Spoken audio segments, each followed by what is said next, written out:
କାହିଁକି କେଜାଣି ସବୁ ସହଜ ଲାଗୁଥିବା କାମ ଗୁଡ଼ିକ ଆମେ ରେଗୁଲାର କରିପାରୁନା। ଆଉ ଯଦି ବି କିଛି ଦିନ ରେଗୁଲାର କରୁ କିନ୍ତୁ ତାକୁ କଣ୍ଟିନ୍ୟୁ କରିପାରୁନା। କିଛି ଦିନ କଲା ପରେ ତାହା ଆମକୁ ପୁଣି ବୋର୍ ଲାଗେ। କିନ୍ତୁ ମୋର ବିଶ୍ୱାସ ଆଉ ମୋ ଅନୁଭୂତି ଏଇଆ ଯେ ଯଦି ଆମକୁ ଯାହା ସହଜ ଲାଗେ ତାକୁ ଯଦି ଆମେ ରେଗୁଲାର କରିପାରିବା ତାହେଲେ ସେଇ ସହଜ ଲାଗୁଥିବା କାମ ଗୁଡ଼ିକ ଆମ ଅସହଜ ଜୀବନକୁ ସହଜ କରିଦେବ।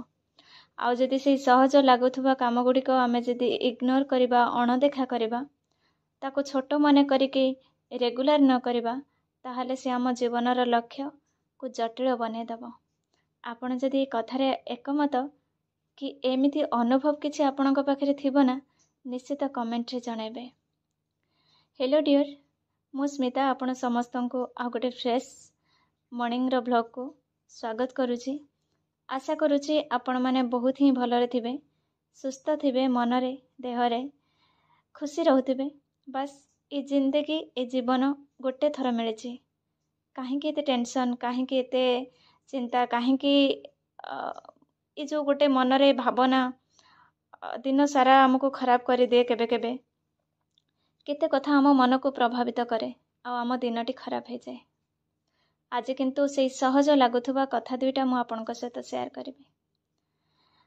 ସକାଳୁ 5ଟା ଉଠିବାର ଯେଉଁ 5ଟା ବେଳେ ଉଠିବାର ଯେଉଁ ଗୋଟେ ମୋର ଥିଲା, 7 ଦିନ 5ଟା ବେଳେ ଉଠିବି, ତା ସହିତ ମୋର ଯେତିକି ଗୋଟେ ପ୍ରଡକ୍ଟିଭ୍ କାମ ପଜିଟିଭ୍ ୱେରେ, ଏମିତି ତ କାମ ଆମେ ସମସ୍ତେ କରୁଛନ୍ତି କିନ୍ତୁ ତାକୁ ଗୋଟେ ସକାରାତ୍ମକ ଢଙ୍ଗରେ କରିବା ହେଉଛି କଥା।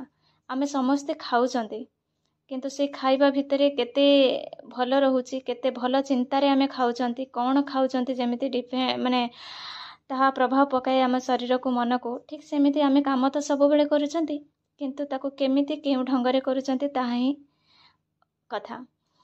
ତ ଫ୍ରେଣ୍ଡସ୍, ସକାଳୁ ସକାଳୁ ମୁଁ ଟିକେ ମୋର ମେଡ଼ିଟେସନ୍ ଯାହା ତାକୁ ସାରିକି ମୋ ପୁଅକୁ ସ୍କୁଲ ପଠାଇ ସାରିଲା ପରେ ଛାତ ଉପରକୁ ଆସେ। କାହିଁକି ନା ମୋର ମର୍ଣ୍ଣିଂ ଟାଇମ୍ଟା ମୁଁ ଟିକେ କିଛି ସମୟ ବି ମୋ ନିଜକୁ ଦିଏ।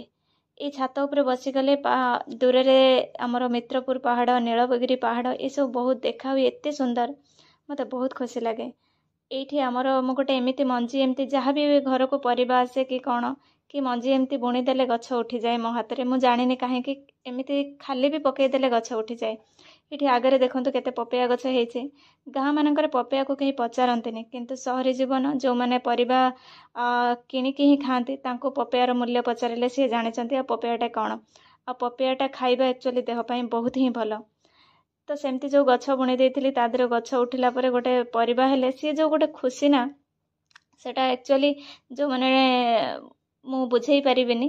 ଆଉ ଆମ ମୋ ବାପାଙ୍କ ଘରେ ବାଡ଼ିରେ ଯେତେବେଳେ ଏତେ ପରିବା ହୁଏ ସେତେବେଳେ ମୁଁ ତାର ମୂଲ୍ୟ ବୁଝିପାରେନି। କିନ୍ତୁ ଯେତେବେଳେ ଟାଉନରେ ପରିବା କିଣିକି ଖାଇଲେ, ସେ ଯେଉଁ ସାର ବିଷ ଦିଆ ପରିବା ଖାଇବା ପରେ ଆଉ ଯେତେବେଳେ ନିଜ ବିନା ସାରରେ ଗୋଟେ ଗୋଟେ ପରିବା ବାହାରେ ନା, ଏତେ ଖୁସି ଲାଗେ ତାକୁ ମୁଁ କହିପାରିବିନି। ଏନିୱେ, ବର୍ତ୍ତମାନ ମୋ ପୁଅ ଆସିଗଲାଣି, ତାର 10ଟା ବେଳେ ଛୁଟି ହୁଏ। ତ ତାକୁ ବର୍ତ୍ତମାନ ମୁଁ ଟିକେ ଫ୍ରେଶ୍ କରେଇବି, ଖୁଏଇବି, ତାପରେ ତାର ହୋମୱାର୍କ, ତା ପାଠପଢ଼ାକୁ ଦେଖିବି। ତା ଭିତରେ ମୋର ରୋଷେଇ ସାରିଲା ପରେ ଆଜି ବହୁତ ସାରା କାମ ଅଛି, ବହୁତ ସାରା। କାହିଁକି ନା ମୋତେ ଆଜି ପୁରା ସପ୍ରେ ରହିବାର ଅଛି। ସେକେଣ୍ଡ ହାଫ୍ରେ ପୁରା ସନ୍ଧ୍ୟା ରାତି ପର୍ଯ୍ୟନ୍ତ 9ଟା ପର୍ଯ୍ୟନ୍ତ ମୋତେ ସପ୍ରେ ରହିବାର ଅଛି। କାହିଁକି ନା ଆଗକୁ ଗଣେଶ ପୂଜା ଆସୁଛି। ଆମର ନ୍ୟୁ ପ୍ରଡ଼କ୍ଟ ଯାହା ଆମର କିଛି ଆଡ଼୍ ହେବ, କିଛି ନୂଆ ଡିଜାଇନର କଲେକ୍ସନ୍, ତାକୁ ସବୁ ମୋତେ ସର୍ଚ୍ଚ କରିବାର ଅଛି, ଡିଜାଇନ ପଠାଇବାର ଅଛି, ଏସବୁ କାମ କିଛି ରହିଛି। ତେଣୁକରି ମୋତେ ଆଜି ଫାର୍ଷ୍ଟ ହାଫ୍ ଏମିତିକି 4ଟା ପର୍ଯ୍ୟନ୍ତ ଯେତିକି କାମ ଅଛି ସବୁ କମ୍ପ୍ଲିଟ୍ କରିବାର ଅଛି। ବର୍ତ୍ତମାନ ଏପଟରେ ରୋଷେଇ ଚାଲିଛି, ମୁଁ ମୋ ପୁଅକୁ ପଢ଼ଉଛି।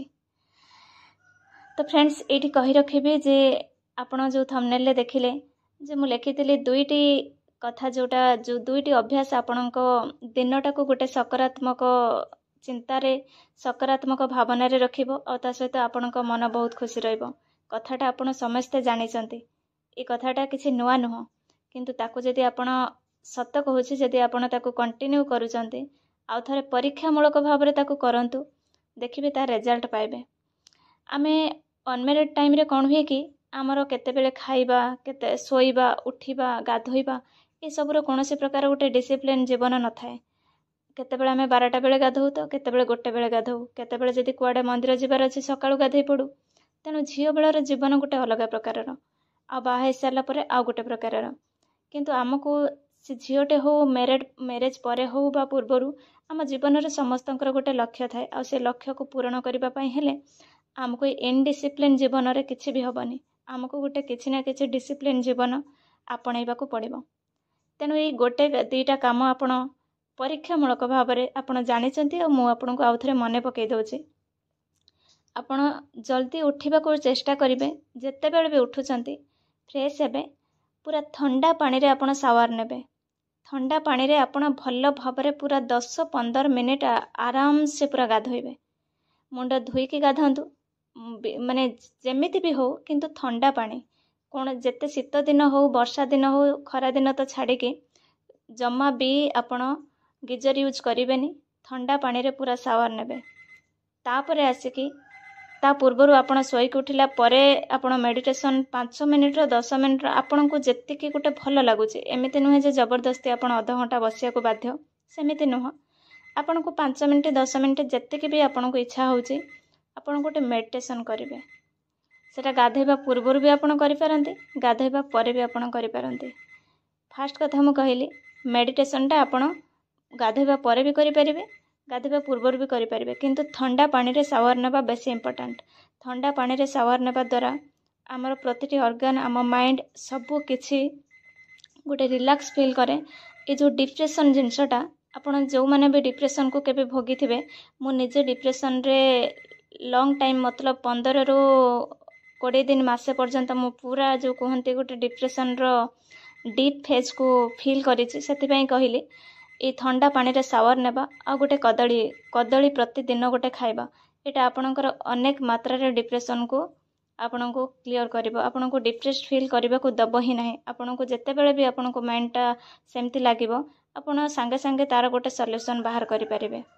तेणु ये दुईटी कथा आपण जीवन में आपण जो माने भी मो ब्लॉग देखुचंते आपण हाउस वाइफ हुंतु आपण एस्पिरेंट हुंतु प्रत्येक जीवन में गोटे चिंता रोचे टेंशन रोचे वर्कलोड रोचे प्रोफेशन पैशन ए सब को लेकिन कौटी ना कौटी आमको डिप्रेस फील हुए आउ ये सब जिनस आम जीवन को प्रभावित करे। तेणु ये छोट छोट जिनस दीटा आपण जीवन में प्रतिदिन ऐड करंतु देखिए तार रिजल्ट कौन होचे आउ दिने दी दिन हेले हबनी एटा को रेगुलर ही करबा को पड़िबो। तो फ्रेंड्स ये थिला दुईटी अभ्यास आपण माने जदि करबा को एग्री निश्चित भाव में कमेंट करेंगे आउ तार रिजल्ट पाइला परे मध्य जणाइबे।